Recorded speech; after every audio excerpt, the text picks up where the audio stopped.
You're like, We're live. Welcome to Slow News Day Live. My name is Steve Boykinen.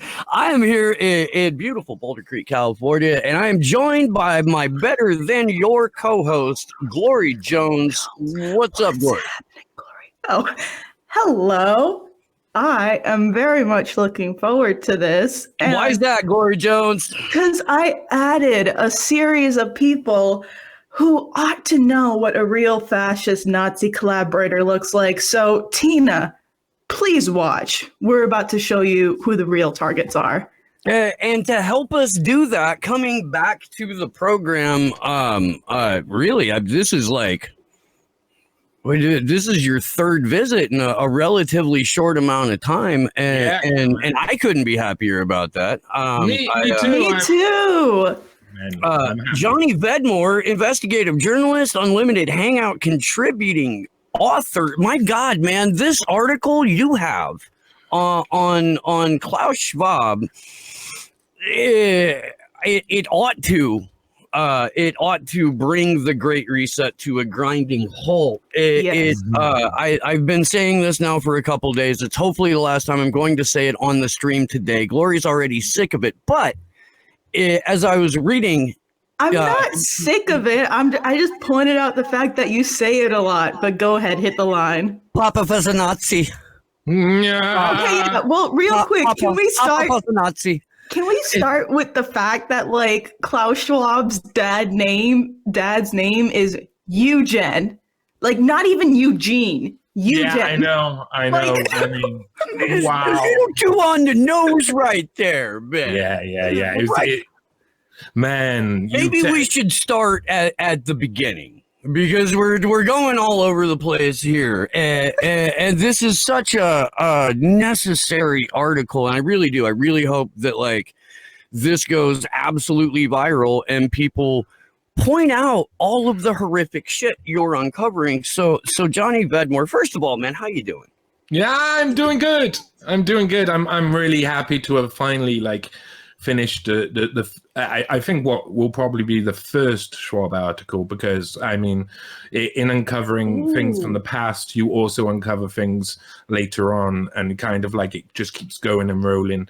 And I've got this kind of like ethos, which is, if you find someone who smells dirty, looks dirty, acts dirty, and everything, and you know they're probably hanging around with dirty people, they do dirty things to normal people, let's look into them, and you'll find this massive web of dirt everywhere. One of the things that is most striking about our battle that we have at the moment between the independent media and the mainstream media is that this used to be like the thing that journalists really wanted to do, was go and expose really big stories about somebody who is ever present up there at the top. And someone should have done this already. Someone should have already covered this. This shouldn't be up to some guy who's just like scraping by, and this should be up to a mainstream outlet. This should be up to proper journalism, and proper journalism is about digging and digging and digging and digging and digging, and it is boring. It is hard. In this case, it was like the first 2-3 weeks of digging was really depressing. I mean, because it was just like you have to get used to looking in the right places, and a lot of these articles were in German. A lot of the research papers and stuff, and all of the other things, all of the things that I found were in German. So I had to like learn a tiny bit of basic German, but I've already forgotten, apart from terrible like Nazi words. Unfortunately, you remember the worst stuff, don't you? And of course, a lot of the first part of the research was researching. When I got an opportunity here, Whitney came and said, "Hey, you like doing ancestry stuff. You like looking into the history of the rich and powerful. Why don't you look into Klaus Schwab? That's a no-brainer." And it was just as we were starting off with started looking into the Cyber Polygon article and seeing what they were all about. and the articles were so different, and they both included Klaus Schwab in there. So, you know, it was really hard at first to kind of like get onto the trail. But I was just constantly what I called Schwabbing for a long time, just looking around, looking at every bit of information. And this stuff is tedious. This is why lots of journalists don't do this stuff, because they spend most of their time trying to raise their profile, trying to raise their status, trying to look good, trying to tiptoe around all the censorship issues and all of these things. Some of them aren't even tiptoeing around the censorship issues. They just see it as part of their standard operating procedures, which I think I'll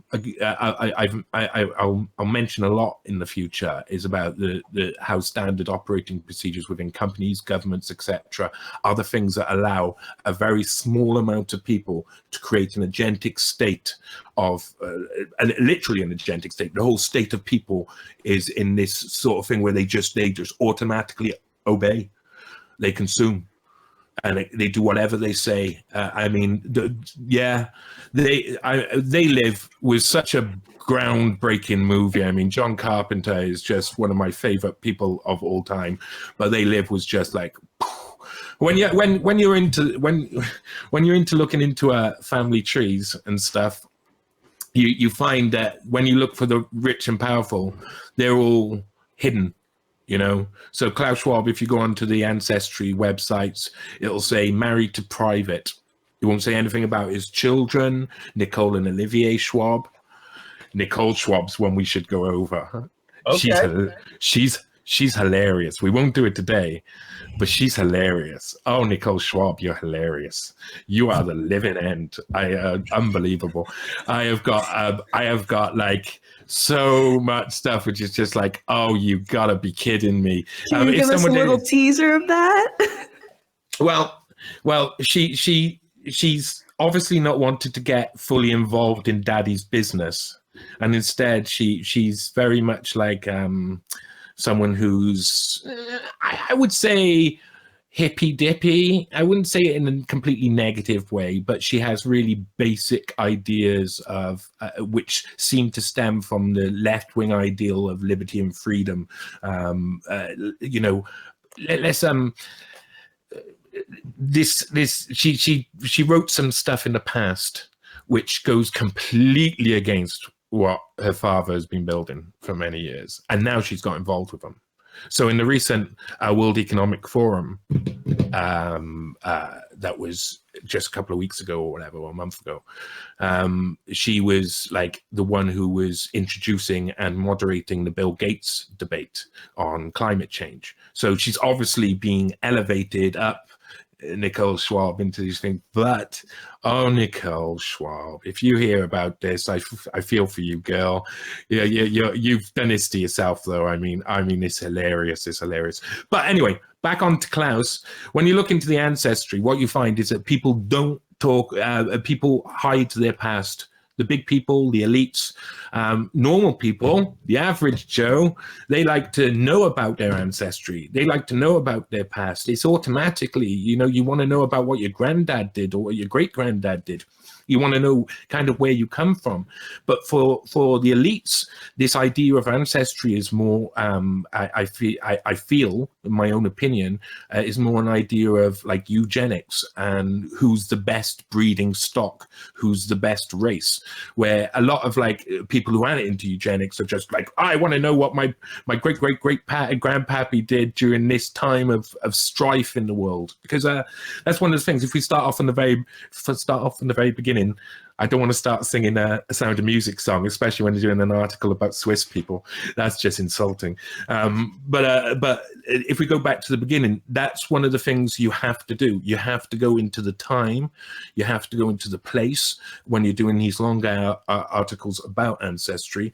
And that means looking at what was happening at the time. So when I finally got the correct leads, because there was lots of rumors out there, speculation about who Klaus Schwab was, who his family were, some of it wild, some of it not so wild, some of it believable, and I had to spend like a couple of days just looking into like false bits of information, only to let it always unravels. I mean, if you follow something that's false, it always unravels. If you follow something that's true, you gain more information and you find more leads, and then it confirms the original thing. I mean, that's how investigative journalism is supposed to work. You go through this long, arduous process. So in the very beginning, Klaus Schwab's grandfather, whose name is Gottfried Schwab, he was born Jakob Wilhelm Gottfried Schwab. Now, this is an important part. It's really important because Jakob with a K is obviously a Jewish spelling to the name. But in the rest of researching, I wasn't able to find anything apart from when the World Economic Forum allowed Yasser Arafat to speak at the World Economic Forum, and he did I don't know what you call it, a diatribe or whatever. He went against Israel and said what they're doing is terrible. And he said that was his biggest regret because he got loads of pressure from Israel lobby, etc. And he said, apart from that and the original Jakob, I couldn't find anything really that was about his connection with a Jewish family or a Jewish background. And you've got to understand again the period of time this is. We're going back to 1870.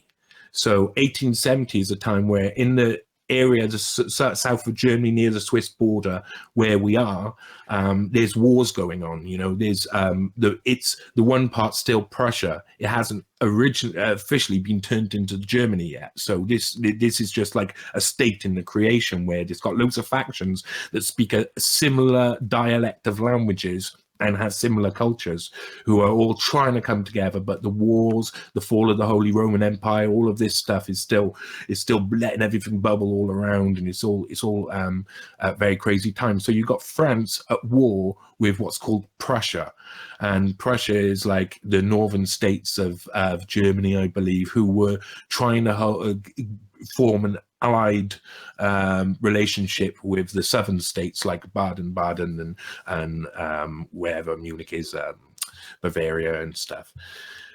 So they were trying to form what would soon become this empirical state of Germany, the German Empire. That would only happen the year after that Gottfried was born. So 1871 was a really big year. Another 71 comes up in this a lot because 100 years later, the World Economic Forum is founded by Klaus Schwab. So this is the founding of the German Empire. This is a really pinnacle moment in what would be the next 100 years as well.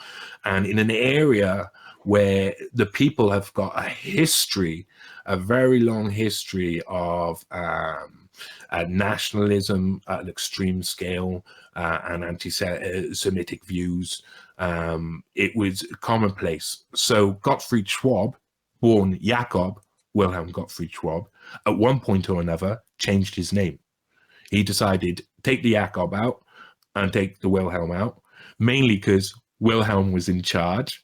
I mean, I would assume it's because Wilhelm I was one of the first, and then Wilhelm II would be the person who would lead us up into the First World War, and would only, I think, abdicate in 1918 at the Treaty of Versailles. So all of the period before, he was like a dictator, a really bad dictator. If you put in evil German dictators, you only get two really, and that's Wilhelm II and some other guy with hypnotic eyes. I can't remember his name. But when you go back to this period of time, it's obviously Germany's being created, and there's lots of diplomacy going on. But something about Gottfried Schwab, he changes his name to just Gottfried Schwab. I don't know exactly when that happens. I'm able to know that happened because I'm able to find documents showing that when he originally left from Germany to go to Switzerland when he was about 23 or whatever. He had obviously put down his name, and that record is kept as Jacob Wilhelm Gottfried Schwab, where he then later on in a court case to try and to gain Swiss citizenship back in about, I think, in the late 40s. So after World War II, it seems Gottfried Schwab and Eugene Schwab himself wants to use his father's original application of Swiss citizenship to get back into Switzerland to become a Swiss national, and it's denied. It's denied. So Klaus Schwab was told in a court case back then, as a young kid, and his brother Urs and the father, that they will never have Swiss citizenship. But I got one of the first links I put in there is that piece of court document evidence that supplied. That took a long time to find. I didn't know, isn't it? These things, the only information that survives is stuff that doesn't have the tags you want attached to it. So you can't go to it and say, search for court documents, Klaus Schwab family, and this comes up. That doesn't quite happen. You don't get to. You have to find relating coincidental things that sometimes are so far removed. But you're like, maybe if I follow this line, maybe something happened, maybe, and etc. And you follow the line. Often that doesn't work out, and it all falls apart. But So we're going to this point where Gottfried Schwab, at the age of about 23, so this is in the 1890s, was like, I got to get out of Germany. I would assume his parents were possibly fleeing pogroms in Russia, because that would fit in the period of time. A lot of Jewish people were pushed out of Russia and forced into Germany and Poland and etc., which is why there was a lot of Jewish people in Europe. And when the pressure built up and Hitler turned that as a focus of negativity, that became obviously exploded all over the place and became what we know today as one of the most brutal moments in history for any. I suppose you'd call them culture, wouldn't you? I think people would say rather than anything else, religion. But anyway, so Gottfried Schwab wanted to get away from Germany and he wanted to go to Switzerland. Now, I have heard, but I wasn't able to prove, that Gottfried Schwab's parents were Swiss. So he obviously had family probably in Switzerland. So he probably thought, it's getting hot down here in Germany. Me better run off to Switzerland and hide for a bit, because there's a lot of anti-Semitism. There's a lot of people putting pressure on the community. So he goes down. He also obviously gets an opportunity because he moves there as a baker, as a normal baker. So if you think about a baker back then, it's probably a mixture between baking and machine engineering, because this is the Industrial Revolution. I mean, by this point, people aren't just putting buns in ovens. They're helping make the ovens for buns and stuff. But he goes and they're maintaining their own product. They're maintaining their own products. You don't have guarantees. You don't have, things are expensive, pricey to fix. So people would have knowledge with that machine and they would maintain it. So I suppose, unless it's just me supposing, that Gottfried Schwab probably went that way. He was a baker, or at least he was at the early part of his life, and he went to Switzerland and he trained as a machine engineer, because then I found records of him coming back to Karlsruhe after he had got married to a Swiss lady in 1898, and then in 1899 they had young Eugene Schwab, the father, Eugen Schwab. Yeah. I feel like Eugen fits. Yeah. It's so weird. It is. I mean, and in the documents that you were looking at, is it actually spelled like Eugen, like no E at the? That's just too. I know. I think though, it was partially to do with the fact that it was probably a very German spelling, and they were trying to get away from the Jewish spellings. I think Gottfried Schwab had a thing where he was like, if I want to get by in business, I've got to leave my past behind. So I don't think they were a religious family. I don't think they attended the synagogue. I don't think they were practicing Jews in any way, shape, or form. And for that reason, like when he becomes when Eugene becomes what he becomes, it's like it makes more sense as well that he sees himself that as part of a history that he's not happy with.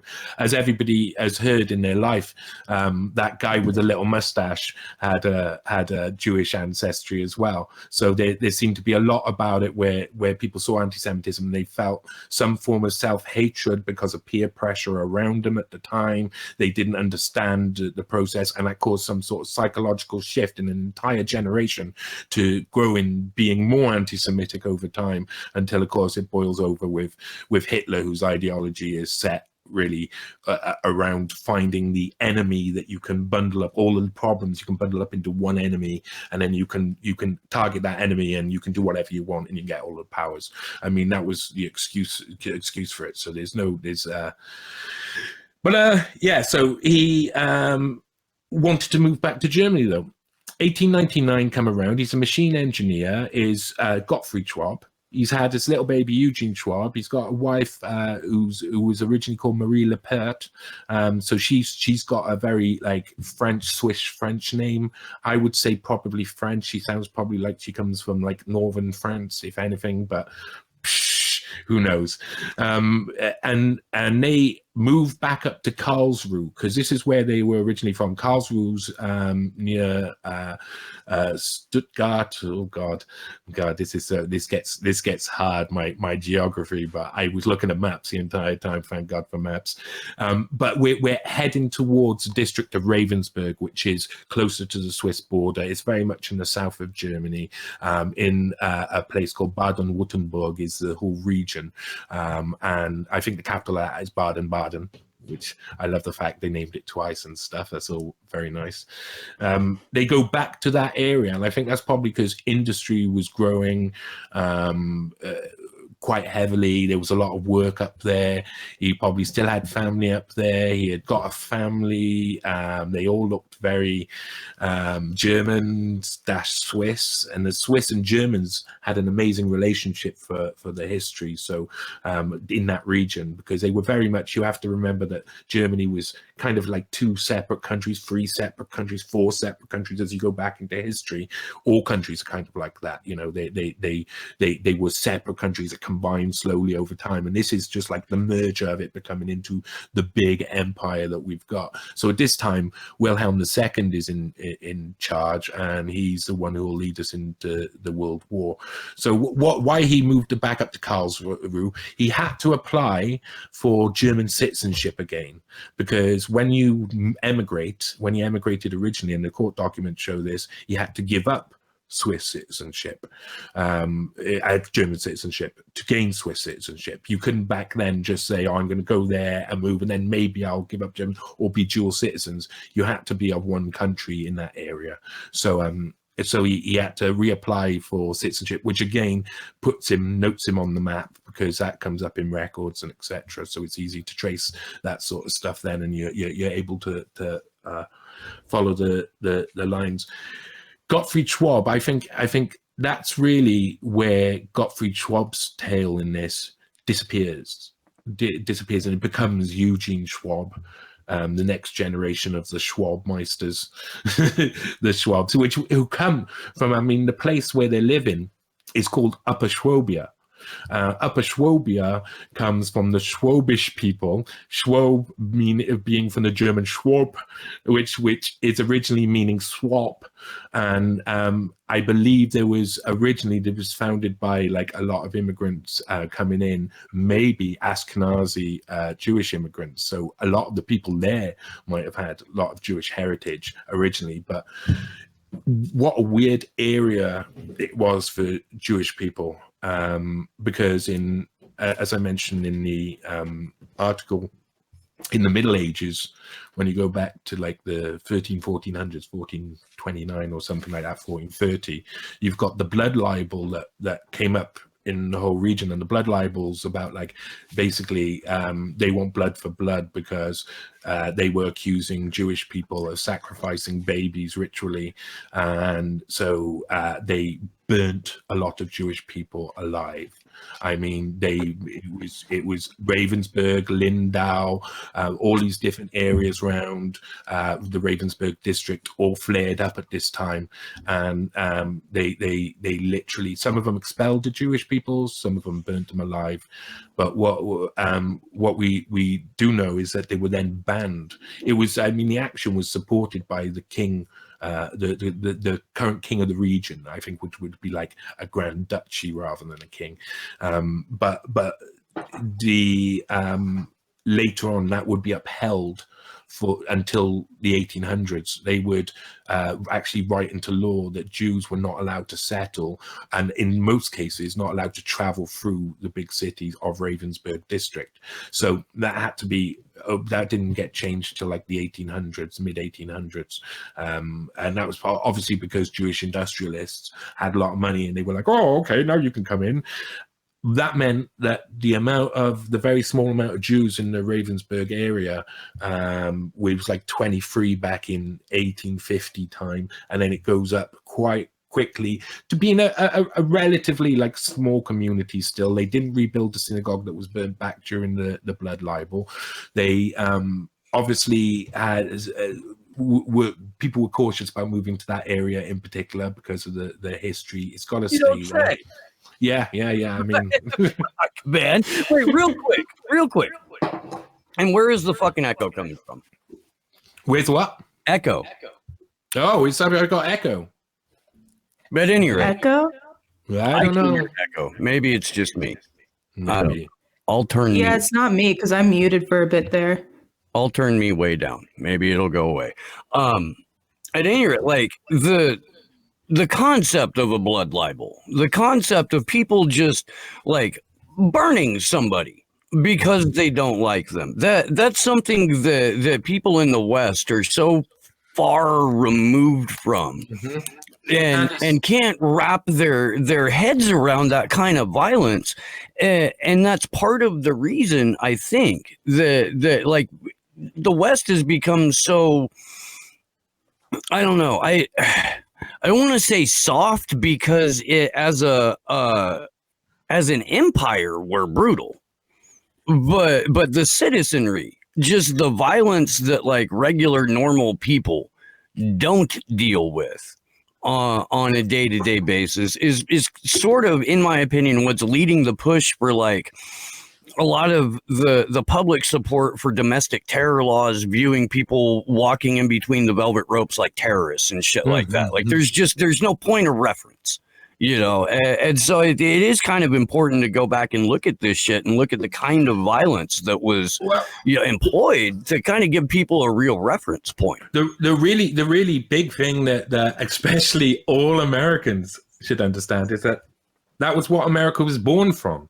It was born from people running and fleeing from that persecution, from being burnt alive, from being hung up, for being called accused of whatever by whatever crazy official and being tortured and having your guts ripped out while you're still alive in front of a live audience while they all cheer and throw stuff into your wounds. I mean, the whole of the Western Europe during these times and for quite a long time were about torture and public execution and really, really persecuting certain minority groups. And it used to flip backwards and forwards. When I did a family sort of, I went through Bill Gates's family tree and went back to where Jeffrey Gates, the first, second, third, and fourth, sitting alongside the kings of the United Kingdom, which wasn't United Kingdom there, which was like England, the kings of England, and the same thing happened there. They got their heads chopped off They got their heads chopped off.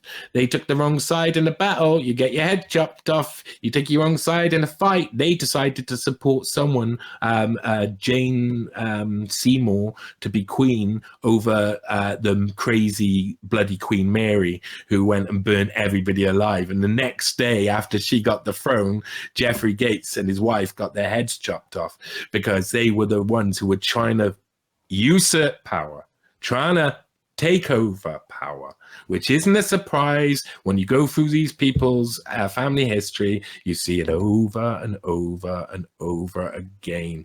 And it gives some credence, some tiny bit of credence to their own understanding from their point of view of eugenics. You know, for them, they'll be like, oh yes, that's because I come from fine stock. I know how to do these things. I'm from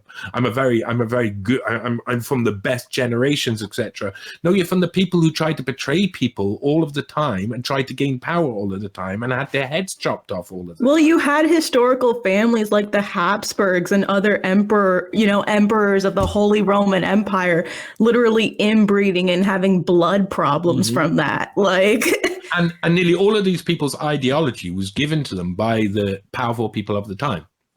So the actual ideology makers are very rarely of a period, are very rarely the people who are actually in charge. They're the people who are underneath them, who have lots of power but aren't king, so don't get their heads chopped off more often, and spread the ideologies to the king, spread the ideologies to the people with power, with absolute power, which is something that we of course want to avoid nowadays. But we're rolling towards really big sturdy tank towards someone having absolute power. Anyway, so back onto the Schwabsters. Eugene Schwab, he because the time was bad for Jewish people up until the 1800s. So you can see why mid 1800s. So you can see why Gottfried Schwab might have said, I might leave the Jacob out of my name. I might just, leave that behind and put it aside. And my great-great-great-grandmother did the same. She was, my grandmother did the same. But my great-great-great-grandmother was Bessie Lazarus. And my grandmother was called Bessie. But she had to change it to Betty because she felt too much pressure about it being a very Jewish name. In the Welsh valleys back then, and it's not surprised because anti-Semitism was rife, man. All persecution is rife, man. All persecution, all throughout history. It's the way it works. Some people persecute and some people are persecuted. It's like the balance of things. You never know who's going to be on which side until the trends come in and the ideologies come in. So Eugene Schwab is going on to become a mechanical engineer like his father. And this will become a theme, this idea of training to be a mechanical engineer, because obviously the Industrial Revolution had a big effect on that family. The idea of really the seeing how loads of people were made these rich, massive. I mean, the idea of aspiration at the time. These people saw people going from complete rags, not like rags to riches stories we have today, where people have a house over their head. People going from right to the bottom, and then suddenly, boom, wealth just like streaming up through the Industrial Revolution, and they've got this completely and utterly booming empire. And they were right. The Schwabs were right. Concentrate on mechanical engineering. Mechanical engineering was the way forward for success within the family. There's no doubt about it. So Eugene Schwab studied to be a mechanical engineer. I find him registered as a mechanical engineer, but I didn't find where he actually originally studied. I would assume it was Zurich and ETH, just because that seems to be a family theme, and they like family themes. I mean, you can go. So I think if someone looked there, they'll be able to find Eugene Schwab studied there once upon a time.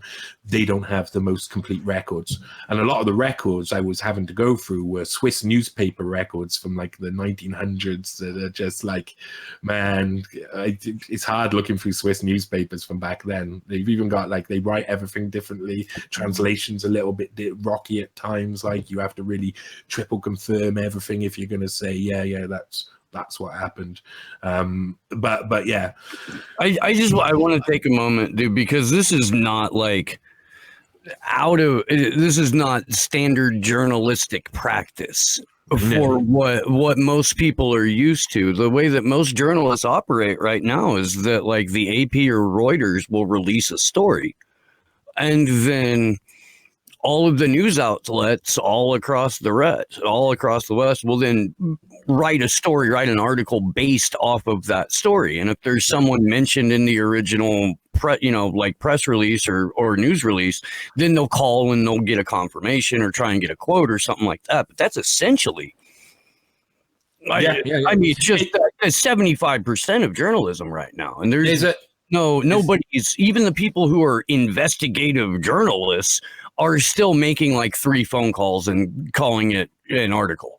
Yeah. There's a controversial man out there who calls them repeaters, and he's not half right. That's for sure. Because most journalism nowadays is like people repeating the news that someone else put out, so it's just propaganda. If the original thing is propaganda, then it's like humans acting in an agentic state.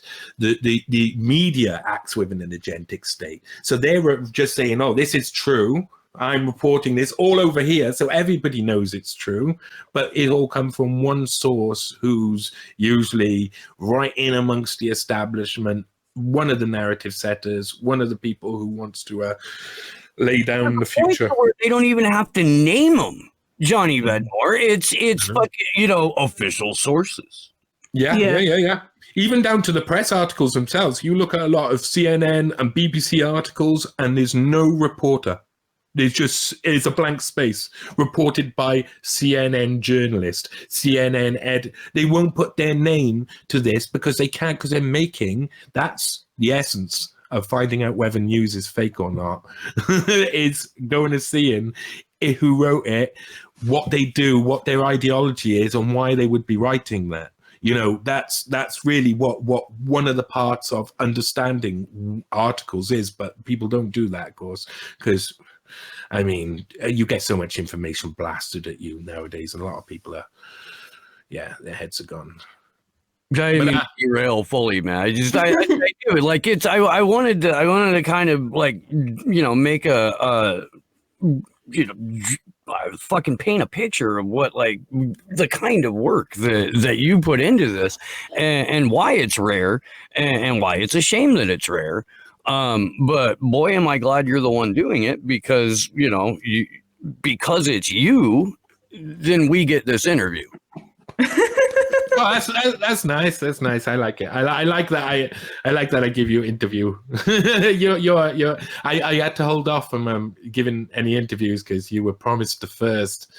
You were promised the first, and Yay. Definitely. But this is the thing: is that the conversation can only happen on the higher levels anymore. That's a silly way to go about things. If we only listen to what the mainstream media say, and we only talk to people who have got some form of status within their area, some form of like large following or something, some sort of like they've sold out in some way, shape, or form to one man or the other just to get up there and just to be in a position of power. If we talk to those people, the message will always be lost. It will be lost for eternity. And the fact is that the universe applies, man. Karma's a bitch. It comes around whether you like it or not. So if people do that sort of stuff, they get it back in their life. You see a lot of the people who are claiming to be something like journalists, and they're not acting like those, and they're not keeping to their codes and their beliefs that they had at one point or another before they sold out. A lot of those people are very unhappy people. A lot of those people are unhappy for a very good reason, but they're unable to actually look at what is making them unhappy, because what is making them unhappy is their entire life, what they do and what they give back to humanity. If you're leaving the place worse off, then you're a fucktard.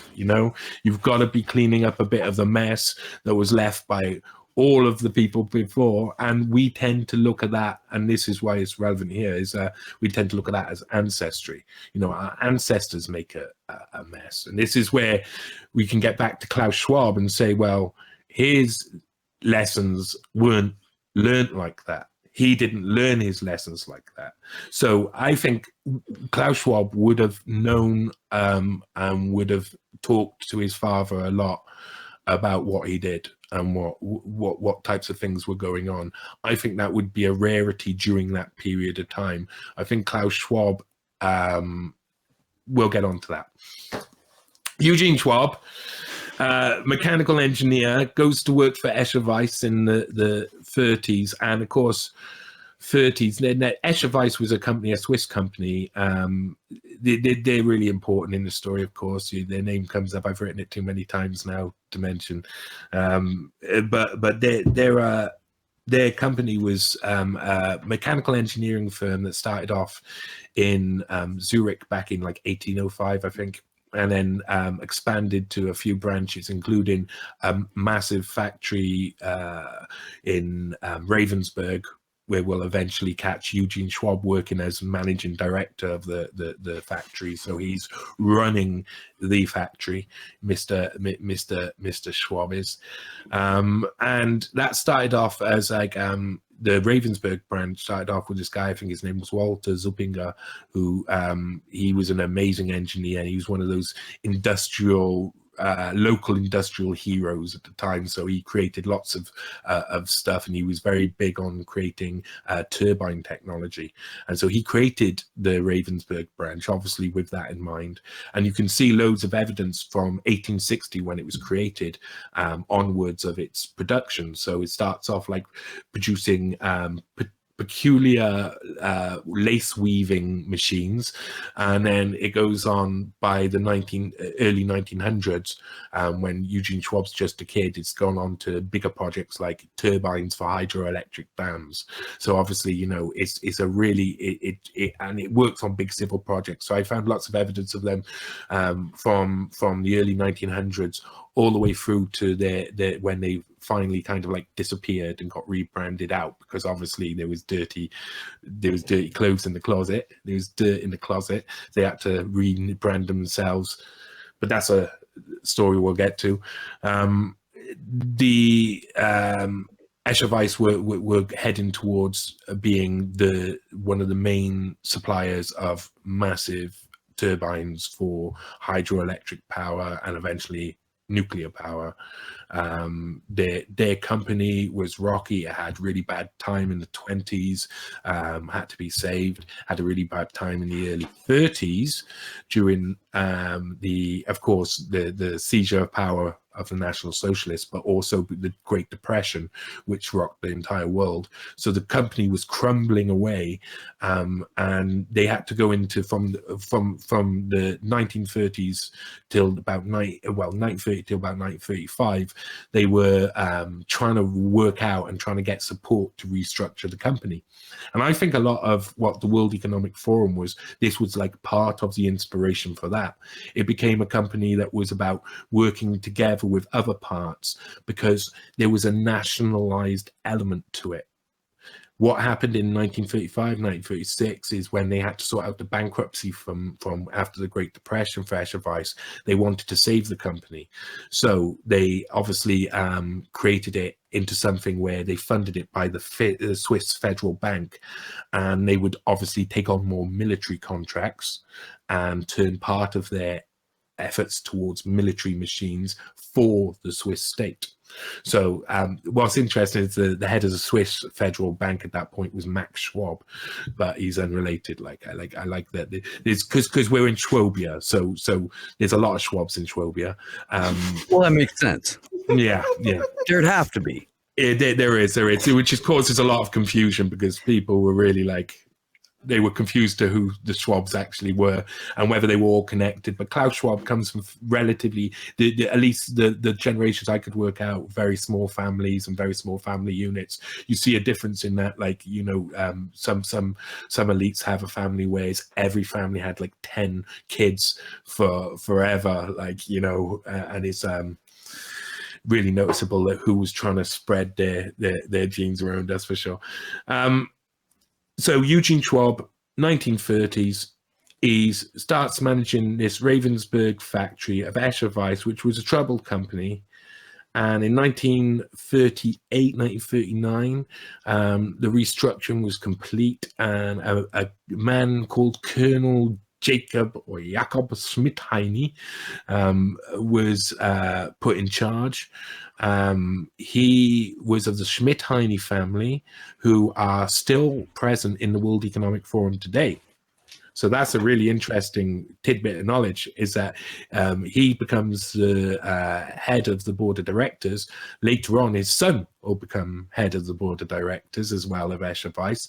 So it kind of becomes like a colonel takes over just before the outbreak of war. Okay. When everybody knows we're heading towards war, Escher Wyss is the main guy is a Swiss colonel who's going to be deciding,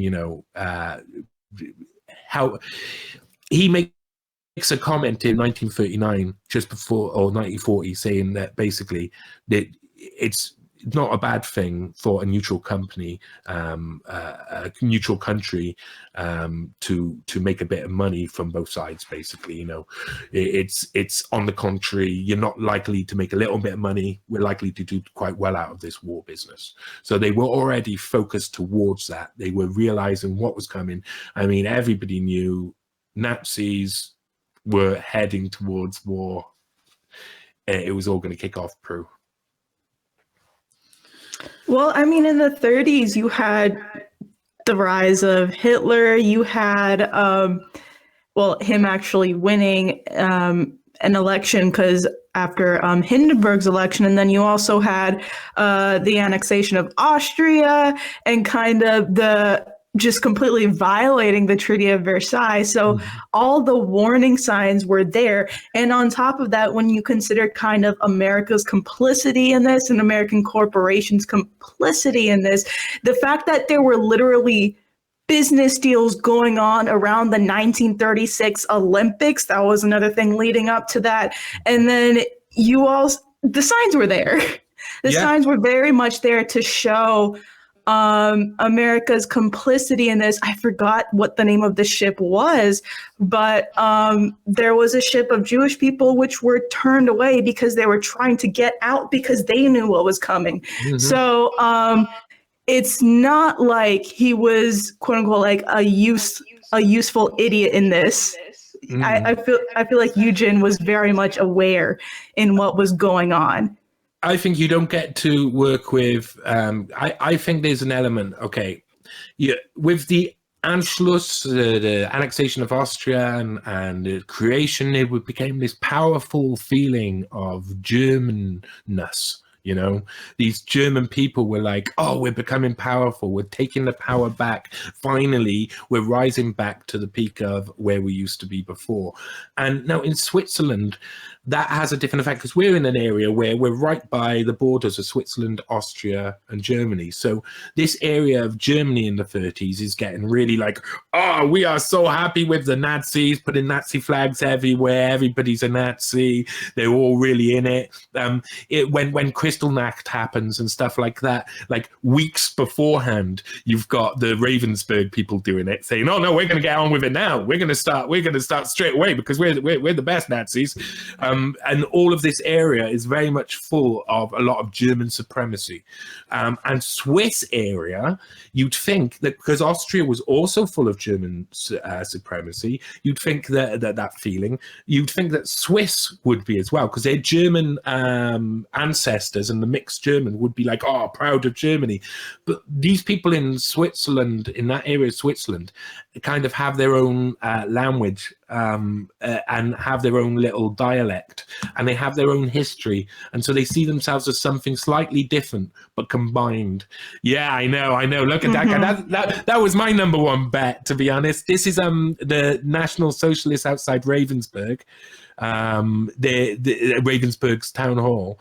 This is 1938. These people were about to completely and utterly changed the world, like especially down there, because down there it was really I had to leave out some of the stuff that happened there, because otherwise the article would just have been way too long, and I felt really bad for that. And there was one thing that happened during the time in Ravensburg where I think it was something like 691 people got euthanized, disabled people and stuff got euthanized in the hospital.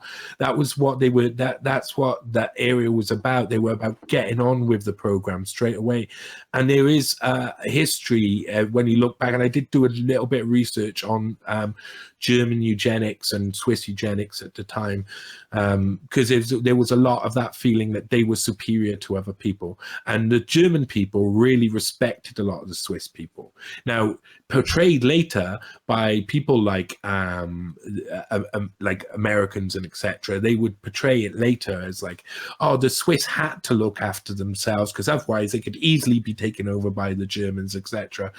But that wasn't necessarily so, because the Swiss were working both sides very well. They were the ground base of operation for nearly all military. And if you look at who was hanging around, who was based in 1942 in Bern in Switzerland for the entirety of the war, Alan Dulles. I mean, you can't get bigger than those people. And they're literally, these are the people who they're all openly spies.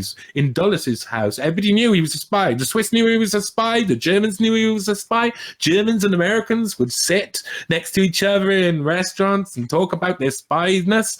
You know, they loved it. They were like, oh, look at us. You don't get you. Back then, you if you become something like that with status, you have to show it off. So a place like Switzerland allowed them to do all of that, and it had a history of that too. So it's not too much of a surprise that when the war broke out, that Escher Wyss was helping the Nazis more than it was helping the Allies. That's for sure. And that's a big period. I mean, that's a big shift, because what they do is, of course, one of the big points of this article. What they decide they need to produce, the Nazis, if they're going to win the war, they need to produce the atomic bomb, and they need to beat the Americans in the race. And they were trying to do that through heavy water, creating heavy water for enriching uranium. It's like a natural form of enrichment that really does really well, or something along those lines. And that was happening in Norway, in the Norsk Ørken hydro plant. And of course, that's famous, because that has loads of like famous movies and stuff where the raids happened. They love telling the story of the West about how some British and some Norwegian resistance went in and sank the ship that was carrying the heavy water back to Germany that could have helped them win the war. Well, Escher Wyss was powering that industry in that area, very much so, powering that project in particular, because they had built the special, unique turbine for enriching uranium, and supplied it, and were continuing to maintain it within the Nazi era. So they were literally the route to the Nazis gaining the atomic bomb. And if the people at the top didn't know that's what was going on, well, they come from Escher Wyss, and Escher Wyss had a good name in the Nazi community at the time. It actually appears in one of the books, which is the Bleib Tribe, Muster Bleib Tribe, or something like that. Bleib Tribe. I don't know how to pronounce any of these words, but basically it was the book of the Nazis used to produce a book of and award people model National Socialist model companies, and of course the Ravensburg branch was one of the ones. It didn't win the big awards. It didn't win the big awards because there was actually quite a lot of factories that were called as National Socialist model factories. But we got to remember this is Eugene Schwab at the time, and of course the persecution of the Jews in this area starts to really heat up after the war, and then the forced labor gets brought in, and it was multiple. I mean, it was the biggest place for forced labor in the whole of the Nazi Reich. It was like I heard many different reports that I couldn't back up, so I didn't put them in, about like loads and loads of different, like there was supposed to be a Ravensburg sub camp to the concentration camp in Dachau, but I wasn't put. There's a lot of, you know, the sub camps seem to be hidden a lot more. So these are camps that they would transfer Jewish people to go on to the next stage. So they were obviously like smaller camps, but I would assume that they were quite horrible, and they were part of the process of the death trains and the death camps. But Ravensburg itself had Ravensburg Weingarten, which was a prisoner of war camp, really. They would capture Russians and French, and they would send them to this place, and then they would put them to work in the cities, and you'd have to ask the city for certain amount of slave labor and give your reasons why. So at some point, that's what Eugene Schwab and Escher Weiss did, because they had slave labor working in their factories as well. Some people I know will be like, oh, everybody had slave labor, but that wasn't quite so. That's a really simplistic view of it. There were people who were able to stand up against fascism, and there was people who weren't able to stand up against fascism. If Eugene Schwab was worried for his life and feared for his life, he had a place in Switzerland. He could easily go to Switzerland and say, right, I'm not getting involved in this. I'm not being part of this. And Klaus Schwab tries to make out that, you know, he was, when he was a young kid, his experience was war on the one side of the border, and the devastation of war on the one side of the border, and this peaceful land of Switzerland on the other side of the border, and his father used to have to cross over those. Well, yeah, his father had to cross over because he was managing the Ravensburg branch in Germany. It's not because his father was like trying to flee over the mountains from and war in Ravensburg. Are you kidding me? There was no war in Ravensburg. You see, what happened in Ravensburg is that a load of people decided, a load of these companies and a load of the Red Cross, Swiss Red Cross, came in and said, we'll build a camp here, we'll put up a camp here, which apparently Eugene Schwab was part of. So that's the kind of like probably Swiss intelligence access into that region. And that meant that they had an excuse with the Allies to say, okay, we haven't got any strategic resources, we're not weapons manufacturing here, even though they were definitely weapons manufacturing there. And there was loads of like evidence of that. So don't bomb Ravensburg, because it's you know, it's an innocent place. It's not of strategic importance. And for some reason, the Allies agreed to not bomb Ravensburg. They agreed to not try and take down the Escher Weiss factory that was trying to create the atomic bomb in the race. And probably because they would have had people in Norway who were able to learn from the Nazis trying to create the bomb and be able to leak information, so they were allowing the bomb to be created. I mean, the West were allowing the race to happen to an extent because they wanted to steal lots of the information off them, basically. They knew they were further ahead, but you can imagine that wasn't just a Western effort. That was also spies who did a lot of that.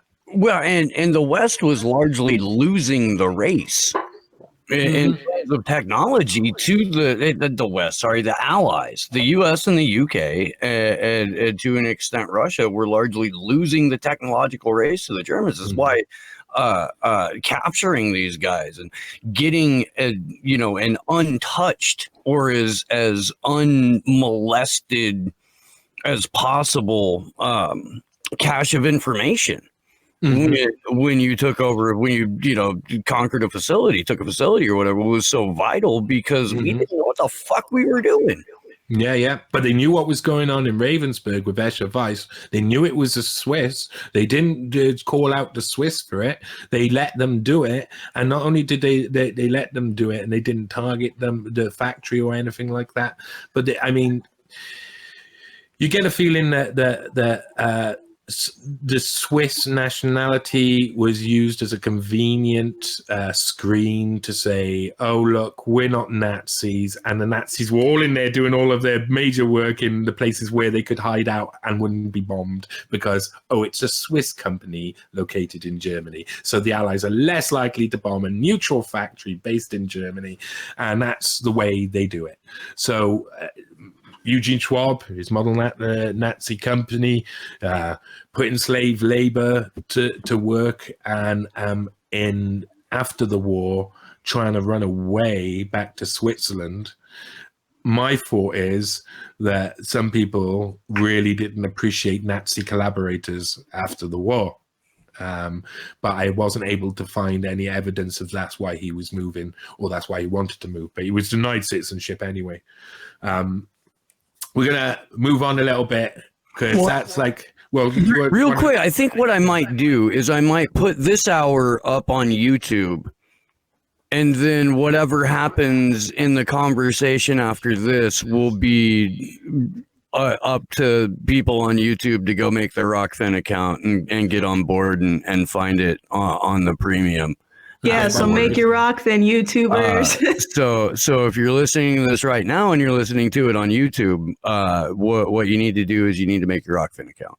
Some of my videos on YouTube didn't like some of the interviews I've given on YouTube over a year ago didn't last like a week.